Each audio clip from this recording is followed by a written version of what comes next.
Hello and welcome to another episode of Reality Bites. Last week, as Kabul fell, the Northern Alliance's ambassador to India was in conversation with us on this program.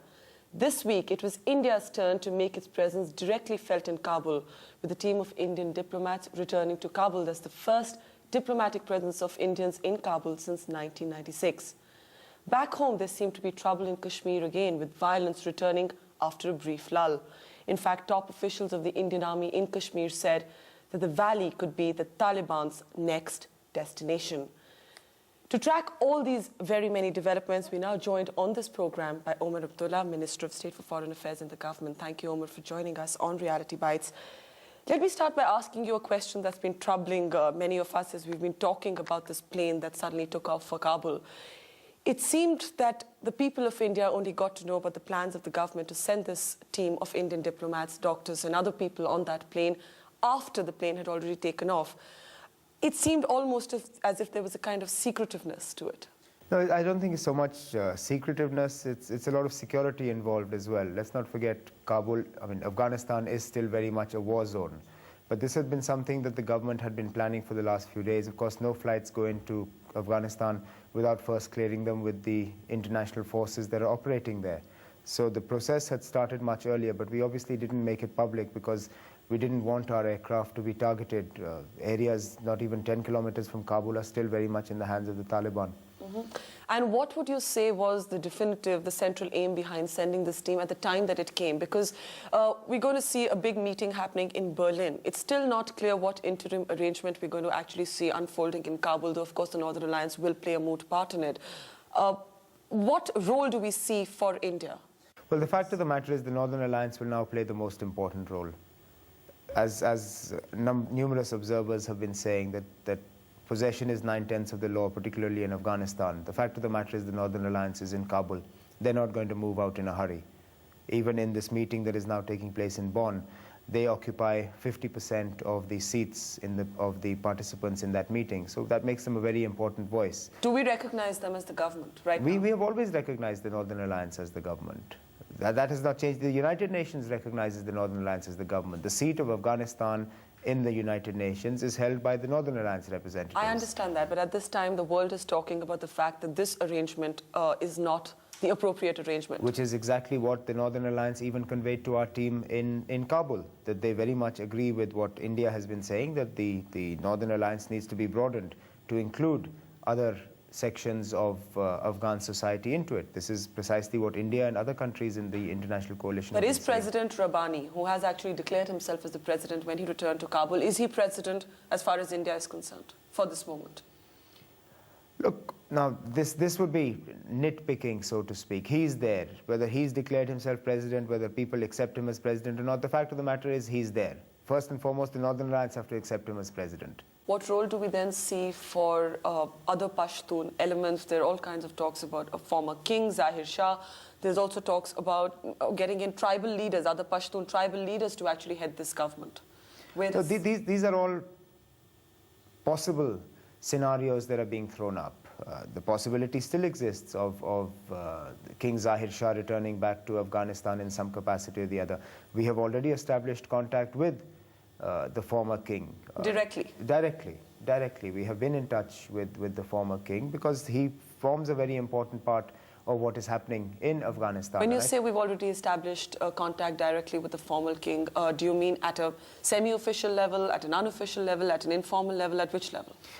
Well, look, it's difficult to say whether it's an official or unofficial level because officially the king doesn't occupy any position. He is the deposed king of Afghanistan, but officially he has no position. But I mean, at which level of the government have we established contact with him? At a high enough level that the king understands that we mean business when we talk to him. Now, the mission itself, as in India's mission itself in Kabul, we've left a liaison officer behind. Of course, there's a team of paramedics and so on. Is this going to be a full-fledged mission? Is this India reopening its embassy, as it were, in Kabul? Well, as our special envoy, Mr. Lamba, has said, a few repairs being made to the Chancery building and things like that. Within a few weeks, we should be in a position to start issuing visas. So in that effect, this is a full-fledged diplomatic mission. Whether or not it is upgraded to an embassy or a high commission is something that we will take into account in due course of time. But it will be a fully functioning diplomatic representative mission. And are we going to then see a more direct contact or a way or means of getting to Kabul? I mean, this is something that concerns a lot of people from Afghanistan who live here. Is there any way for them to actually go back to their land? It also concerns the media in India. It also concerns the media, yes, They're desperate to get to Kabul. Yes, it does. Well, at the end of the day, we will have to see, because as I said right in the beginning, Afghanistan is still very much a war zone. We will have, at least for the immediate future, probably only Air Force flights flying in. Any resumption of Ariana Afghan Airlines or Indian Airlines and things like that are really are scenarios that we will look at probably a lot further into the future. Let me ask you something about the Northern Alliance. I pulled out an old tape from our library a few days ago, and it actually had the Northern Alliance leaders, including President Rabbani, in conversation at a different point in history when they were actually on the same side as Pakistan. And at this point, they were actually making what India would find a number of very alarming statements about their support for the struggle in Jammu and Kashmir. History has turned since then. We've been helping them. But there have been questions raised about whether the Northern Alliance can actually be trusted, whether this is in fact much more than just a group of rowdy warlords, if I may call them that. I think, as you rightly said it yourself, things have changed. A tape 7 years ago and the situation today is very, very different. At that time, the Northern Alliance worked closely with Pakistan to remove the Soviets. India had supported Russia in what it had done in Afghanistan, and the situation was not to our liking. But then at the end of the day, Pakistan made its fundamental mistake of supporting the Taliban. We fortunately turned out to be on the right side this time. The Northern Alliance is in command, and I think India's relationship with the Northern Alliance over the last 5 or 6 years is something that the Northern Alliance will not forget. I mean, quietly for the last 3 years or more, we've been operating a hospital in Tajikistan purely devoted towards assisting not only the people in that region, but the casualties from the conflict, particularly those in the Northern Alliance. Now, this is a humanitarian aspect to our relationship with the Northern Alliance that I think is extremely important as well. There is a military dimension as well, isn't there, to our help to them? Is there? You tell me. I don't know.